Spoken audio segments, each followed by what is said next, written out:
Hello friends, welcome आप सभी का सीआर क्लासेस में। मैं हूं चांदनी। आप सभी लोगों की टीचिंग चल रही है और एग्ज़ाम जो रिज़ल्ट है फर्स्ट और थर्ड सेमेस्टर का आ ही चुका है।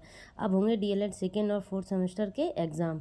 तो यहाँ से देखते हैं डीएलएड द्वितीय सेमेस्टर तृतीय प्रश्न पत्र होगा। सब्जेक्ट कौन सा है? सब्जेक्ट है विज्ञान। क्वेश्चन कैसे होंगे? वस्तुनिष्ठ यानी कि ऑप्शनल। अब यहाँ से देखते हैं पहला क्वेश्चन। ये देखिए, सूर्य के प्रकाश को पृथ्वी तक आने में कितना समय लगता है? तो सूर्य के प्रकाश को पृथ्वी तक आने में लगता है 8 मिनट 30 सेकंड। तो ऑप्शन नंबर कौन सा सही होगा? ऑप्शन नंबर सा आंसर होगा। ऑप्शन नंबर सा 8 मिनट। सूर्य के प्रकाश को पृथ्वी तक आने में लगता है समय 8 मिनट। अब देखेंगे नेक्स्ट क्वेश्चन। जब पृथ्वी की उपछाया से होकर चंद्रमा गुजरता है तब क्या होता है? क्वेश्चन है सेकंड।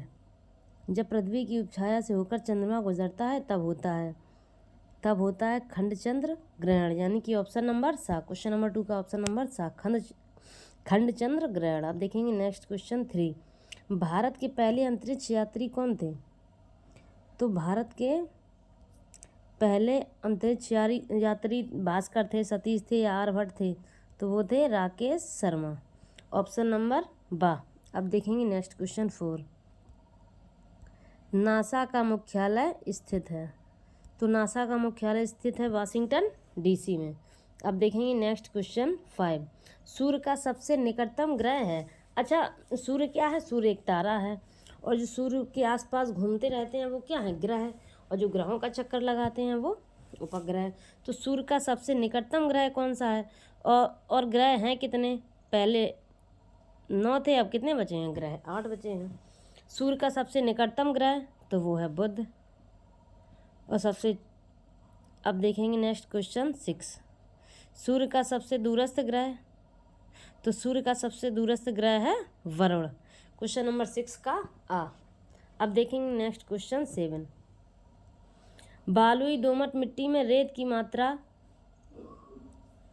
कितनी होती है? तो बालुई दोमट मिट्टी में रेत की मात्रा 60 से 80% होती है। अब देखेंगे नेक्स्ट क्वेश्चन 8। नियमित खाद के प्रयोग से होती है? तो नियमित खाद, जब हम नियम के अनुसार खाद डालेंगे खेत में कि कब खाद की ज़रूरत है कब नहीं है, तो उससे होता क्या है? कहते हैं इंसान कि अरे बढ़ नहीं रहा है उसमें क्या डालो? खाद डालो। तो उपज की क्या होती है? वृद्धि। ऑप्शन नंबर आ। नियमित खाद के प्रयोग से उपज की वृद्धि होती है। अब देखेंगे क्वेश्चन नंबर 9।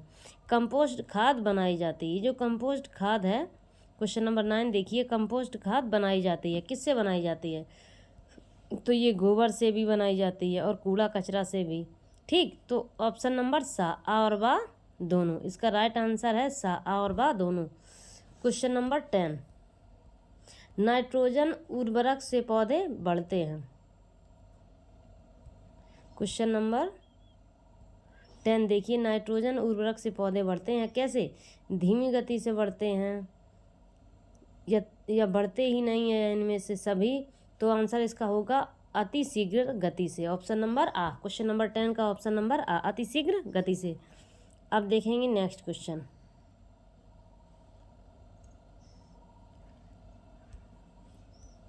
कीटनाशक दवाओं के प्रयोग से वृद्धि होती है? ये जो हम कीटनाशक दवाएं डालते हैं खेतों में, कीटनाशक दवाओं के प्रयोग से किसकी वृद्धि होती है? तो इससे होती है रोगाणु प्रतिरोधों में। अब देखेंगे नेक्स्ट क्वेश्चन 12। खरीफ की फसल। अच्छा, फसलें होती कितने प्रकार की हैं? 3 प्रकार की, रबी, खरीफ और जायद। खरीफ की फसल कौन सी है? जैसे गेहूँ, जौ, चना, मटर, सरसों, मेथी, आलू, ये तो हो गए रबी की फसल। ठीक, और जो खीरा, ककड़ी, ये सब जायद की फसल हो गए। तरबूज, खरबूज, ये धान नहीं है। ऑप्शन खरीफ की फसल कौन नहीं है? धान नहीं है। अच्छा, फसलें होती कितने प्रकार की हैं? 3 प्रकार की, रबी की फसल, खरीफ की फसल और जायद की फसल। अब देखेंगे नेक्स्ट क्वेश्चन।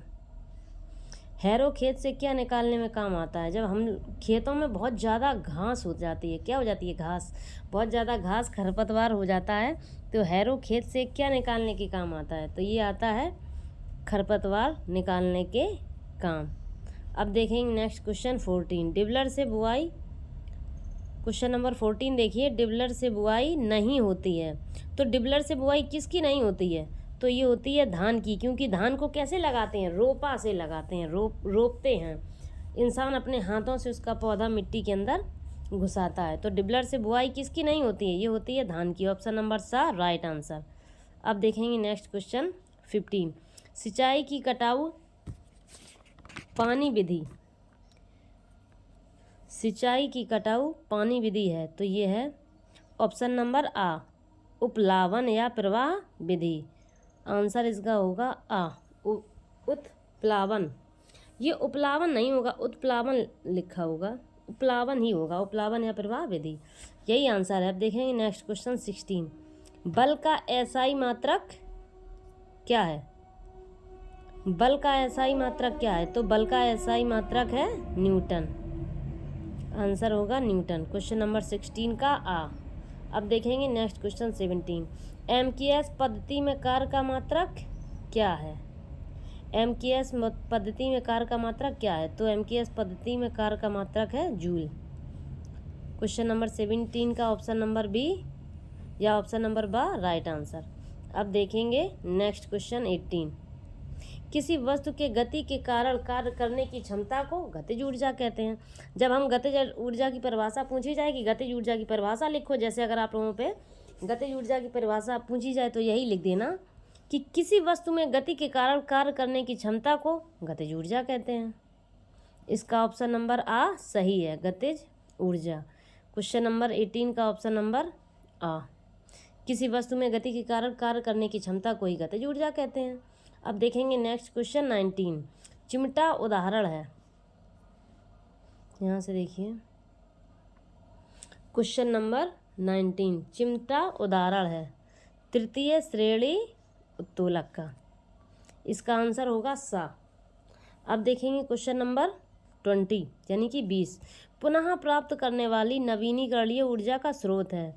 जिसे पुनः प्राप्त करने वाली नवीनीकरणीय ऊर्जा का स्रोत क्या हो सकता है? तो वो है ज्वार भाटा की ऊर्जा, ज्वार भाटा की ऊर्जा। क्वेश्चन नंबर 20 का आंसर ए या आ, ज्वार भाटा की ऊर्जा है जिसे नवीनीकरणीय ऊर्जा का स्रोत कहते हैं। अब देखें क्वेश्चन नंबर 21, पुनः प्राप्त ना होने वाली अनवीनीकरणीय ऊर्जा का स्रोत। पुनः प्राप्त ना होने वाली, जब ना होने वाली हो तो कोयले की ऊर्जा, और जब होने वाली हो तो ज्वार भाटा की ऊर्जा। पुनः प्राप्त ना होने वाली हो तो कोयले की ऊर्जा, और पुनः प्राप्त होने वाली हो तो ज्वार भाटा की ऊर्जा। अब देखेंगे नेक्स्ट क्वेश्चन 22, सौर ऊर्जा के सीधे विद्युत ऊर्जा में बदला जा सकता है। क्वेश्चन नंबर 22 पढ़िए कि सौर ऊर्जा को सीधे विद्युत ऊर्जा में बदला जा सकता है। कैसे बदला जा सकता है? तो वो बदला जा सकता है सौर सेल द्वारा। क्वेश्चन नंबर 22 का ऑप्शन नंबर डी। अब देखेंगे नेक्स्ट क्वेश्चन, कार्य है, कार्य क्या है? अच्छा, राशियाँ कितने प्रकार की होती हैं? 2 प्रकार की, अदिश और सदिश। तो कार्य क्या है? कार्य एक अदिश राशि है। क्वेश्चन नंबर 23 का ऑप्शन नंबर बा। अब देखेंगे नेक्स्ट क्वेश्चन 24, ऊर्जा का मात्रक एमकेएस पद्धति में क्या है? तो ऊर्जा का मात्रक एमकेएस पद्धति में जूल है। ऊर्जा का मात्रक एमकेएस पद्धति में क्या है? जूल। क्वेश्चन नंबर 24 का ऑप्शन नंबर साफ। देखेंगे नेक्स्ट क्वेश्चन 25, यांत्रिकी ऊर्जा कितने प्रकार की होती है? तो यांत्रिक ऊर्जा होती है 2 प्रकार की।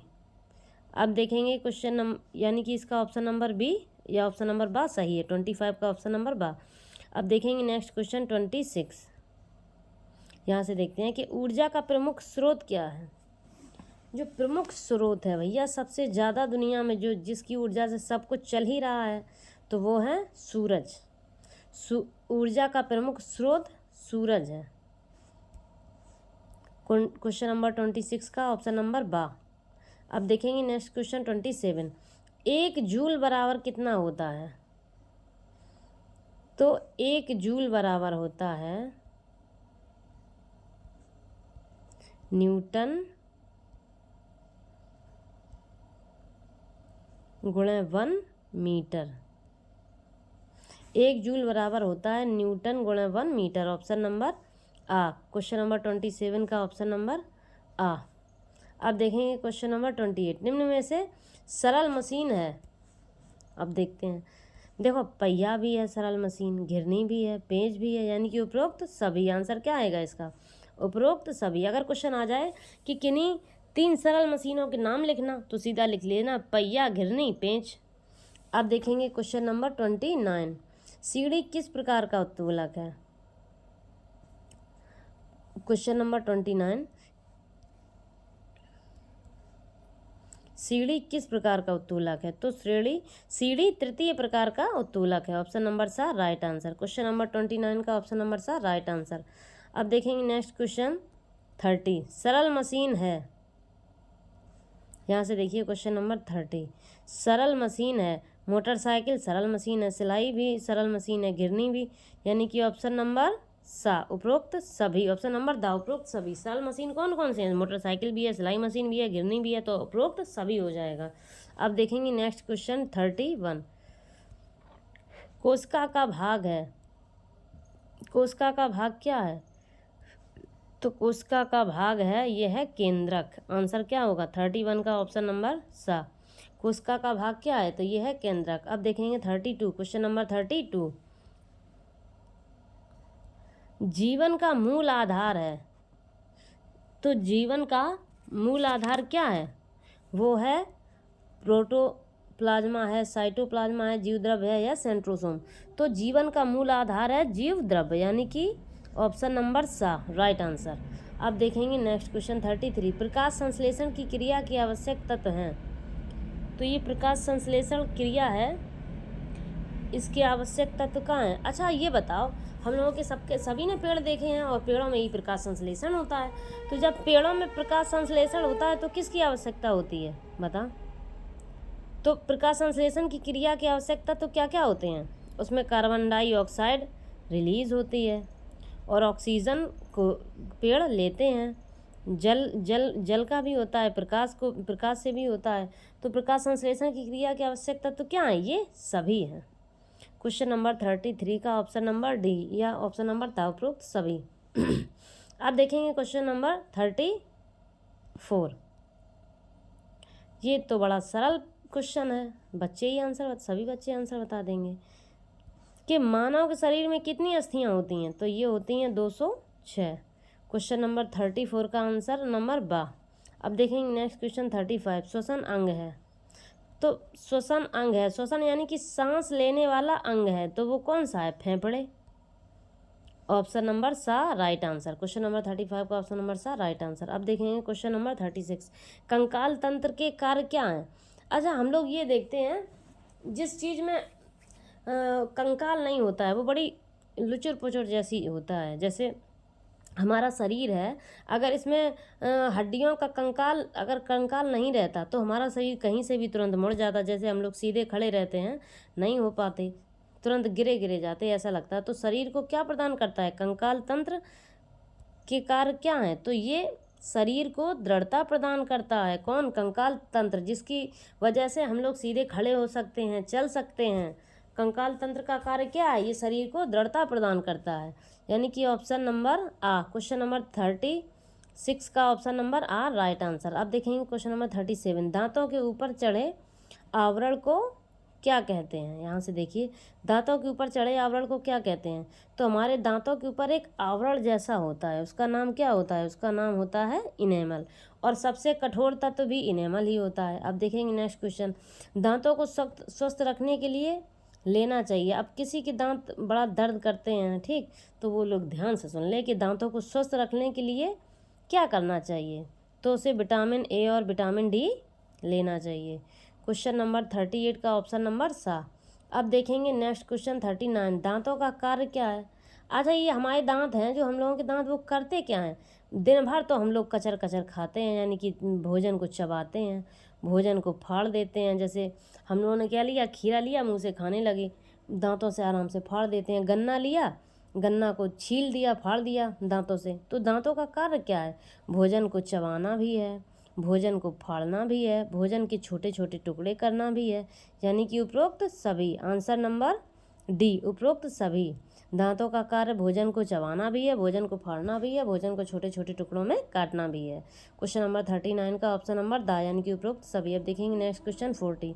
अमाशय में पाए जाने वाला एंजाइम है, तो ये है पेप्सिन। क्वेश्चन नंबर सा, अमाशय में पाए जाने वाला एंजाइम कौन सा है? ये है पेप्सिन।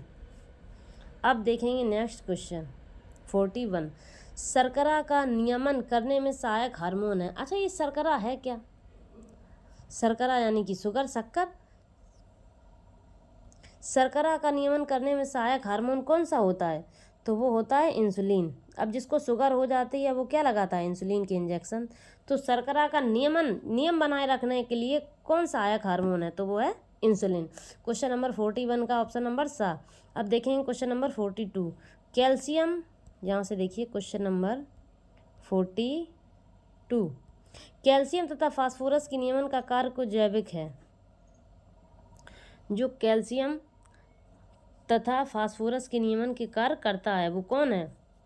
वो है पैराथर्मोन।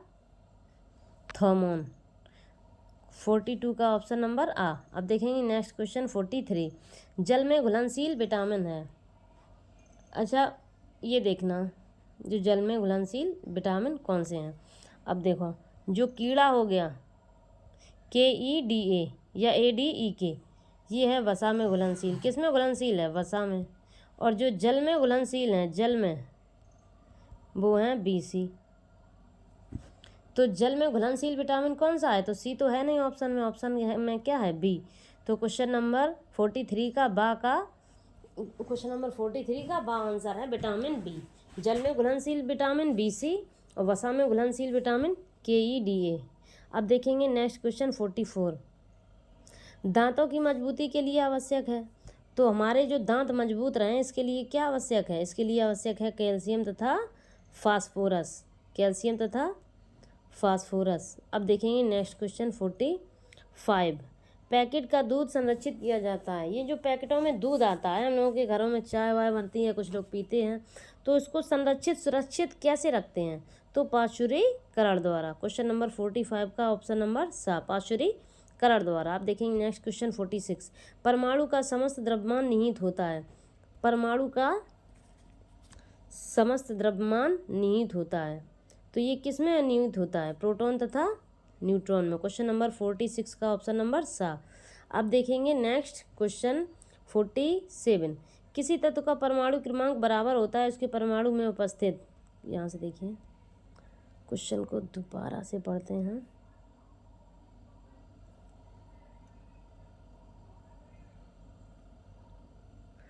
यहाँ से, किस तत्व का परमाणु क्रमांक बराबर होता है उसके परमाणु में उपस्थित प्रोटॉनों की संख्या के, यानी कि ऑप्शन नंबर बा। किसी तत्व का परमाणु क्रमांक बराबर होता है इसके परमाणु में उपस्थित प्रोटॉनों की संख्या के। अब देखेंगे नेक्स्ट क्वेश्चन, यानी कि 47 का ऑप्शन नंबर बा। अब देखेंगे नेक्स्ट क्वेश्चन 48। परमाणु के नाभिक में उपस्थित होते हैं। परमाणु के नाभिक में उपस्थित होते हैं, तो ये होते हैं प्रोटॉन तथा न्यूट्रॉन। ऑप्शन नंबर आ। 48 का ऑप्शन नंबर आ, प्रोटॉन तथा न्यूट्रॉन। अब देखेंगे क्वेश्चन नंबर 49। निष्क्रिय गैस का इलेक्ट्रॉनिक विन्यास है।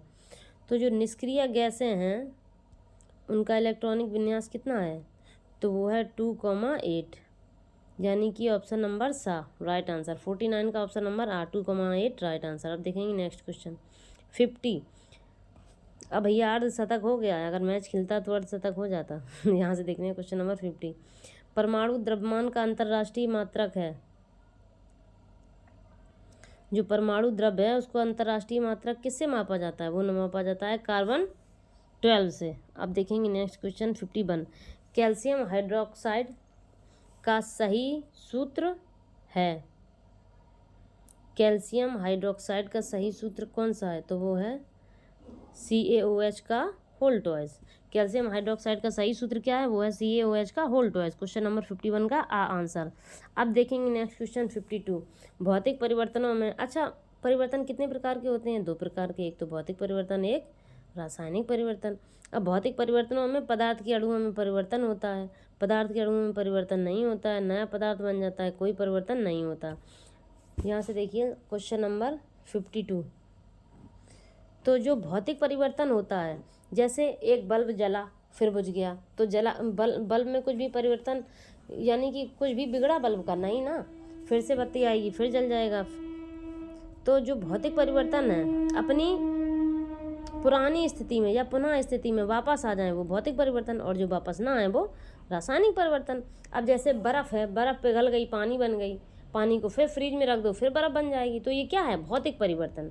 जो अपनी पुनः स्थिति को वापस पा लेते हैं वो भौतिक परिवर्तन। जैसे बल्ब, लाइट आई, बल्ब जल गया, लाइट चली गई, बल्ब बुझ गया। अपनी स्थिति को पुनः वापस पा लें तो वो है भौतिक परिवर्तन, और जो अपनी स्थिति को पुनः वापस ना पाएँ वो रासायनिक परिवर्तन। अब जैसे हमने एक कागज़ को जलाया तो वो बन गया राख, अब राख से कागज़ थोड़ी ना बन जाएगा, तो ये क्या है? रासायनिक परिवर्तन।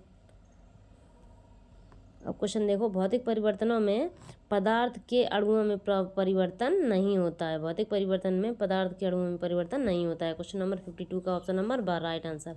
अब देखेंगे क्वेश्चन नंबर 53। निम्नलिखित में से कौन सा प्रत्यावर्ती परिवर्तन है? तो मोमबत्ती का जलना क्या है? प्रत्यावर्ती परिवर्तन। यहाँ से देखिए मोमबत्ती का पिघलना। अच्छा, ये मोमबत्ती से याद आया, जैसे एक मोमबत्ती जलती है तो उसके अंदर धागा रहता है, बाहर मोमबत्ती रहती है, ठीक। तब अगर हम कहें कि मोमबत्ती का जलना क्या है, तो मोमबत्ती का जलना भौतिक परिवर्तन भी है और रासायनिक परिवर्तन भी है। अगर मोमबत्ती के अंदर का धागा जल रहा है वो जल के राख ही तो होगा, तो वो है रासायनिक परिवर्तन।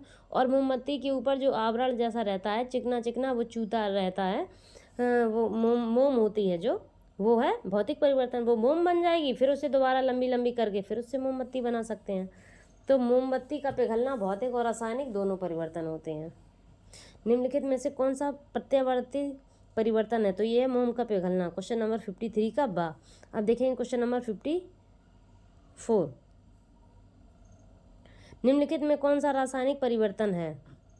रासायनिक परिवर्तन जो अपनी पुरानी स्थिति में पुनः वापस ना आ जाए वो रासायनिक परिवर्तन। जैसे कि कोयले को पीसकर पाउडर बनाना, कागज़ के टुकड़े को बड़े बड़े छोटे छोटे टुकड़ों में बांटना, कागज़ का जलना, या कांच की बोतल का टूटना। कांच की बोतल टूट जाएगी, दोबारा कांच की बोतल बन जाएगी उसी कांच से। कोयले को पीसकर पाउडर बनाएंगे, उसी से कोयला बन सकता है। कागज़ के बड़े बड़े टुकड़े काट के उन्हें जोड़ भी सकते हैं, लेकिन कागज़ का जलना, अगर कागज़ जल गया तो राख बन जाएगा, अब राख से दोबारा कागज़ नहीं बन सकता है। तो ये क्या है?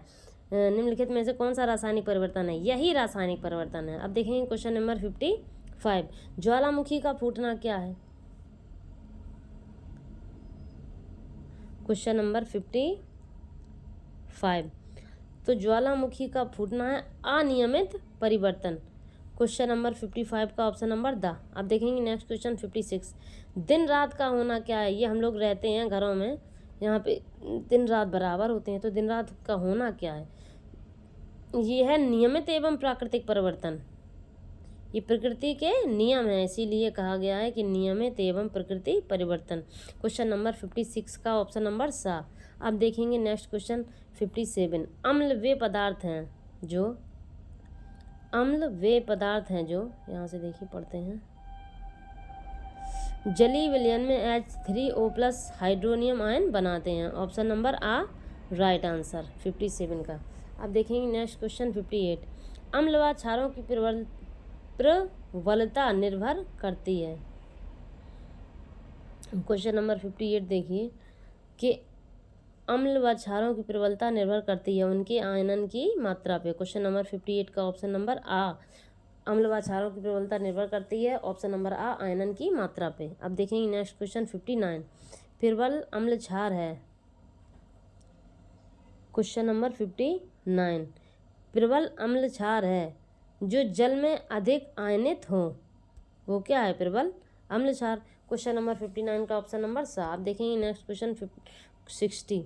इलेक्ट्रॉन तथा इलेक्ट्रॉन ग्राही पदार्थों के मध्य उपसंयोजक बंध बनाने की प्रक्रिया कहलाती है। क्वेश्चन नंबर 60 देखिए, इलेक्ट्रॉन दाता तथा इलेक्ट्रॉन ग्राही के पदार्थों के मध्य उपसहसंयोजक बंध बनाने की प्रक्रिया कहलाती है? तो ये कहलाती है आयनन। क्वेश्चन नंबर 16 का ऑप्शन नंबर सा राइट आंसर। अब देखेंगे क्वेश्चन नंबर 61, उदासीनीकरण क्रिया है। क्वेश्चन नंबर 61 उदासीनीकरण क्रिया है। लवण व जल, इससे क्या होता है? लवण व जल बनते हैं। Option number the right answer. अब देखेंगे नेक्स्ट क्वेश्चन 62, जिन अम्लों में ऑक्सीजन तथा सल्फर नहीं होते हैं वे सल्फर जिन अम्लों में ऑक्सीजन तथा सल्फर नहीं होते हैं वे कहलाते हैं? तो वे कहलाते हैं हाइड्रेसिड। क्वेश्चन नंबर 62 का ऑप्शन नंबर आ। जिन अम्लों में ऑक्सीजन तथा सल्फर नहीं होते हैं वे कहलाते हैं हाइड्रेसिड। अब देखेंगे नेक्स्ट क्वेश्चन 63, जिन लवणों के, यहाँ से देखिए क्वेश्चन नंबर 63, जिन लवणों के जलीय विलयन एक ही प्रकार के धन आयन और एक ही प्रकार के ऋण आयन देते हैं वे कहलाते हैं? तो वे होते हैं सामान्य लवण। क्वेश्चन नंबर 63 का ऑप्शन नंबर आ। अब देखेंगे नेक्स्ट क्वेश्चन 64, वायु प्रदूषण के कारण हैं। यहाँ से देखिए वायु प्रदूषण के कारण हैं। तो अगर हम लोग घर के आसपास कूड़ा जलाते हैं तो उसमें से धुआं निकलता है, वो भी वायु प्रदूषण का कारण है। आग लगना, वो भी वायु प्रदूषण है। मोटर वाहनों का जो धुआं निकलता है वो भी वायु प्रदूषण है।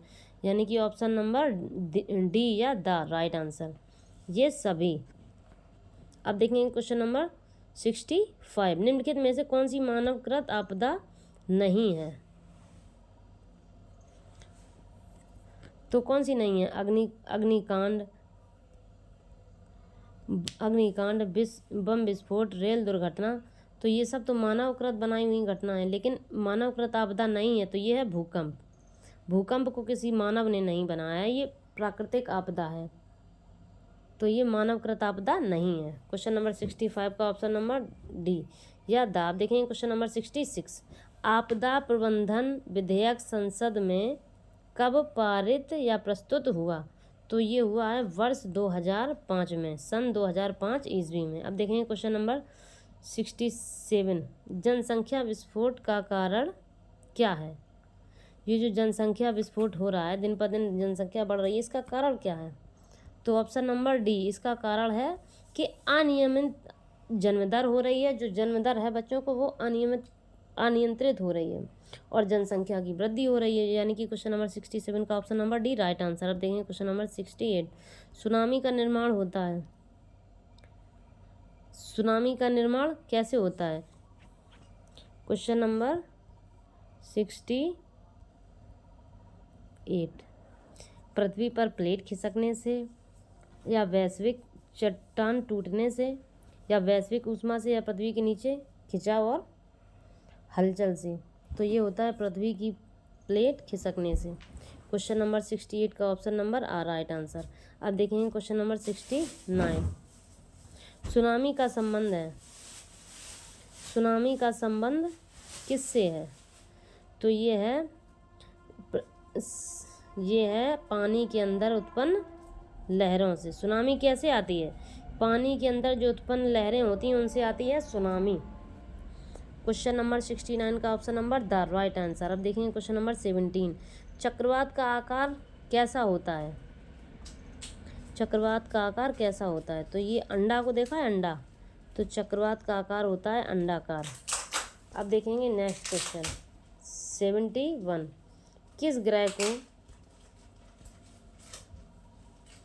किस ग्रह को वर्ष 2006 में ग्रह की श्रेणी से हटा दिया गया? अच्छा, पहले 9 ग्रह थे, अब कितने ग्रह बचे हैं? 8। सूर्य क्या है? सूर्य एक तारा है, और जो सूर्य के चारों ओर चक्कर लगाते हैं वो ग्रह होते हैं, और जो ग्रहों के चक्कर लगाते हैं वो उपग्रह होते हैं। तो पहले 9 ग्रह थे, अब हो गए हैं 8। तो किस ग्रह को 2006 में ग्रह की श्रेणी से हटा दिया गया है? तो वो हटा दिया गया है प्लेटो को। क्वेश्चन नंबर 71 का ऑप्शन नंबर द। अब देखेंगे नेक्स्ट क्वेश्चन 72, द्वितीय प्रकार के उत्तोलक का उदाहरण है। यहाँ से देखिए क्वेश्चन नंबर 72, द्वितीय प्रकार के उत्तोलक का उदाहरण है, कौन है? यहाँ से देखिए कि बोतल खोलने वाला यंत्र है, या पंजेदार हथौड़ी है, या कैंची है, क्या है? तो इसका राइट आंसर है ऑप्शन नंबर आ, बोतल खोलने वाला यंत्र। द्वितीय प्रकार के उत्तोलक का उदाहरण कौन सा है? तो ये जिससे हम बोतल खोलते हैं, बोतल खोलने वाला यंत्र द्वितीय प्रकार के उत्तोलक का उदाहरण है। क्वेश्चन नंबर 72 का ऑप्शन नंबर आ। अब देखेंगे नेक्स्ट क्वेश्चन 73, प्रबल क्षार है। क्वेश्चन नंबर 73, प्रबल क्षार है तो प्रबल क्षार क्या है? क्वेश्चन नंबर 73 का ऑप्शन नंबर सा, NaOH। प्रबल क्षार कौन है? NaOH, right answer. अब देखेंगे क्वेश्चन नंबर 74, जो अधबका मांस खाने से रोग हो जाता है तो वो होता कौन सा रोग है? जो लोग ढंग से मांस को पकाते नहीं हैं और अधबका खा लेते हैं तो उससे एक रोग हो जाता है, वो है एंथ्रेक्स रोग। क्वेश्चन नंबर 72 का ऑप्शन नंबर बी। अब देखेंगे नेक्स्ट क्वेश्चन 75, रसांकुर बिली संरचना पाई जाती है। रसांकुर बिली संरचना कहाँ पाई जाती है? तो ये पाई जाती है क्षुद्रांत में। क्वेश्चन नंबर 75 का ऑप्शन नंबर आ। अब देखेंगे नेक्स्ट क्वेश्चन है 76, कि निम्नलिखित में से भौतिक परिवर्तन है। मैंने क्या बताया था? भौतिक परिवर्तन जो अपनी स्थिति को पुनः प्राप्त कर ले वो भौतिक परिवर्तन, और जो अपनी स्थिति को पुनः प्राप्त ना कर पाए वो रासायनिक परिवर्तन। जैसे पानी से बर्फ का बनना भौतिक परिवर्तन, और फिर बर्फ से पानी का बनना, बर्फ से। और रासायनिक परिवर्तन, अगर हम किसी कागज़ को जला दें तो वो राख बन जाएगा, फिर राख से तो कागज़ बन नहीं सकता है, तो ये है रासायनिक परिवर्तन। तो निम्नलिखित में से भौतिक परिवर्तन है दूध से दही का बनना। अब अगर दूध से दही बना लिया हमने तो दही से दूध कभी बना पाएंगे? नहीं बना पाएंगे। गन्ने के रस से सिरका बनाना, अब गन्ने के रस से सिरका बना लिया, अब सिरके से कभी गन्ना बनता है? सुना है? कभी नहीं बनता है। कागज़ का जलना, अब जब कागज़ जला तो भाई राख बन गया, अब राख से थोड़ी ना कागज़ बन जाएगा। लेकिन बल्ब का जलना क्या है? भौतिक परिवर्तन। बत्ती आएगी तो बल्ब जल जाएगा, और लाइट चली जाएगी तो बल्ब बुझ जाएगा, अपनी स्थिति को पुनः प्राप्त कर लेगा, तो ये क्या है? भौतिक परिवर्तन। अब देखेंगे नेक्स्ट क्वेश्चन 77, नींबू में पाए जाने वाला अम्ल है। नींबू में पाए जाने वाला अम्ल कौन सा है? तो ये है एसिटिक अम्ल। क्वेश्चन नंबर 77 का आंसर है, सॉरी एसिटिक नहीं, साइट्रिक अम्ल। ये बाई मिस्टेक लग गया है इसमें। नींबू में पाए जाने वाला अम्ल कौन सा होता है? तो ये होता है साइट्रिक अम्ल। क्वेश्चन नंबर 77 का ऑप्शन नंबर द। अब देखेंगे नेक्स्ट क्वेश्चन 78, विटामिन डी का सबसे सस्ता प्राकृतिक स्रोत क्या है? हम लोग कहते नहीं है कि भैया धूप में बैठ जाओ जिससे हमें क्या मिलती है? Vitamin D. अब ये विटामिन डी का सबसे सस्ता और प्राकृतिक स्रोत होता क्या है? तो ये है सूर्य की रोशनी। विटामिन डी का सबसे सस्ता और प्राकृतिक स्रोत है सूर्य की रोशनी। अब देखेंगे नेक्स्ट क्वेश्चन 79, सरौता, यहाँ से देखिए क्वेश्चन, कि सरौता में आलम्बन होता है तो सरौता में कहाँ आलम्बन होता है? तो ये होता है किनारे पर। यहाँ से देखिए ऑप्शन नंबर आ। क्वेश्चन नंबर 79 का ऑप्शन नंबर आ। अब देखेंगे नेक्स्ट क्वेश्चन 80, घड़ी को चाबी देने वाले संग्रह करते हैं। क्वेश्चन नंबर 80 देखिए, कि घड़ी को चाबी देने संग्रह करते हैं। तो जब घड़ी को चाबी देते हैं हम लोग तो उससे क्या होता है? गतिज ऊर्जा उत्पन्न होती है। तो घड़ी को चाबी देने में संग्रह करते हैं गतिज ऊर्जा का। आप देखेंगे नेक्स्ट क्वेश्चन 81, एलिसा परीक्षण होता है। अच्छा, एलिसा परीक्षण किसके लिए किया जाता है? जिसे HIV यानी कि एड्स होता है, जिसे HIV या एड्स होता है उसके लिए करते हैं हम लोग एलिसा परीक्षण। तो ऑप्शन नंबर सा, ऑप्शन नंबर सा, राइट आंसर। क्वेश्चन नंबर 81 का ऑप्शन नंबर सा। अब देखेंगे नेक्स्ट क्वेश्चन 82, नाइट्रोजन अणु में होता है। नाइट्रोजन के अणु में क्या होता है? तो ये होता है त्रिक संयोजी बंध। Option number the. Question number 82 का ऑप्शन नंबर द। आप देखेंगे नेक्स्ट क्वेश्चन 83, किसी तत्व का परमाणु क्रमांक 15 है तथा द्रव्यमान 40 है, तत्व के परमाणु में नाभिक न्यूट्रॉनों की संख्या होगी। तो ये होगी 25। क्वेश्चन नंबर 83 का option number D, right answer 25। अब देखेंगे नेक्स्ट क्वेश्चन 84, दाएं निलय से, जब हम लोग हमारे अंदर जो दायां निलय है उससे अशुद्ध रुधिर या अशुद्ध रक्त किस अंग में चला जाता है? तो दाएं निलय से अशुद्ध रुधिर फेफड़ों में चला जाता है। क्वेश्चन नंबर 84 का ऑप्शन नंबर आ, राइट आंसर। अब देखेंगे क्वेश्चन नंबर 85, पेट्रोल में होती है। क्वेश्चन नंबर 85, पेट्रोल में कौन सी ऊर्जा होती है? यांत्रिकी ऊर्जा होती है कि विद्युत ऊर्जा होती है कि ध्वनि ऊर्जा या रासायनिक ऊर्जा? तो क्वेश्चन नंबर 85 का ऑप्शन नंबर द रासायनिक ऊर्जा। पेट्रोल में होती है रासायनिक ऊर्जा। आप देखेंगे नेक्स्ट क्वेश्चन 86, यहाँ से देखते हैं। निम्नलिखित में से चूना पत्थर का रासायनिक सूत्र कौन सा होता है? तो चूना पत्थर का रासायनिक सूत्र होता है CaCO3। चूना पत्थर का रासायनिक सूत्र है CaCO3। अब देखेंगे नेक्स्ट क्वेश्चन 87। सोलर सेल के मुख्य, यहाँ से देखिए पहले क्वेश्चन को, इसको ब्रैकेट लगाऊं ये वाला। सोलर सेल के मुख्य रूप से ऊर्जा का रूपांतरण होता है, तो ये होता है प्रकाश ऊर्जा का विद्युत ऊर्जा में। क्वेश्चन नंबर 87 का ऑप्शन नंबर आ। सोलर सेल के मुख्य रूप से ऊर्जा का रूपांतरण होता है प्रकाश ऊर्जा का विद्युत ऊर्जा में। अब देखेंगे नेक्स्ट क्वेश्चन 88। पेलेग्रा रोग निम्नलिखित में से किस विटामिन की कमी से होता है? पेलेग्रा रोग निम्नलिखित में से किस विटामिन की कमी से होता है?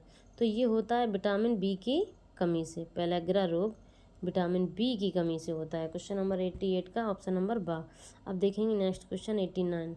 जड़ों द्वारा वर्धी प्रजनन होता है, तो ये होता है शकरकंद में। क्वेश्चन नंबर 89 का ऑप्शन नंबर बा। जड़ों द्वारा वर्धी प्रजनन किस में होता है? तो ये होता है शकरकंद में। अब देखेंगे नेक्स्ट क्वेश्चन 90 और लास्ट क्वेश्चन। वह उत्तोलक जिसमें आलम्बन एवं आयाम के मध्य भार है। क्वेश्चन नंबर 19 देखो, वह उत्तोलक बताओ जिसमें आलम्बन और आयाम के मध्य क्या है? भार। तो वो है ट्रॉली। क्वेश्चन नंबर 90 का ऑप्शन नंबर सा राइट आंसर। तो ये आप लोगों के 90 क्वेश्चन करा दिए हैं मैंने। अगर आप लोग यही रिवीजन करते रहेंगे अच्छे से तो आप लोग अच्छे नंबरों से पास हो जाएंगे। और मोस्टली जो क्वेश्चन DLED में आते हैं वो प्रीवियस ईयर से आते हैं। एक दो क्वेश्चन भले ही नए आए, मोस्टली बहुविकल्पी हों या अति लघुत्तरीय प्रश्न हों, सारे कहाँ से आते हैं? प्रीवियस ईयर से। क्वेश्चन 19 थे, सारे करा दिए। तृतीय प्रश्न पत्र होगा आपका, सब्जेक्ट है ये विज्ञान। ये थे सारे वस्तुनिष्ठ क्वेश्चन। अगर आपको मेरी क्लास अच्छी लगती है तो प्लीज़ लाइक करें, सब्सक्राइब करें। हम आपके लिए ऐसी एजुकेशन वीडियो लाते रहेंगे। Thanks for watching everyone.